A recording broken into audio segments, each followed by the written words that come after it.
கனடாவின் டொரண்டோ நகரில் பாரிய குறைபாடொன்று காணப்படுவதாக நகர முகாமையாளர் தெரிவிக்கின்றார்.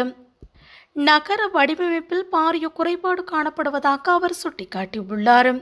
குறிப்பாக கடும் மழை ஏற்படும் போது வெள்ளத்தை கட்டுப்படுத்தக்கூடிய வகையில் நகரம் வடிவமைக்கப்படவில்லை என்றும் அவர் தெரிவித்துள்ளார். கடந்த செவ்வாய்க்கிழமை கனடாவின் டொரண்டோ நகரில் பாரிய மழை வெள்ளம் ஏற்பட்டது. அதிவேக நெடுஞ்சாலைகள் உள்ளிட்ட பல்வேறு இடங்கள் நீரில் மூழ்கியதுடன் வீடுகளும் நீரில் மூழ்கியிருந்தன. மேலும் மின்சாரம் துண்டிக்கப்பட்டிருந்ததாக தெரிவிக்கப்படுகிறது. பாரிய அளவில் நீர் நிறையும் போது அதனை கட்டுப்படுத்தக்கூடிய வகையில் இந்நகரம் வடிவமைக்கப்படவில்லை என்று நகரின் முகாமையாளர் பால் ஜான்சன் தெரிவித்துள்ளார். எனவே வெள்ளத்தை கட்டுப்படுத்தக்கூடிய நடவடிக்கைகள் எடுப்பதில் சவால்களை எதிர்நோக்க நேரிடுவதாகவும் அவர் குறிப்பிட்டுள்ளார்.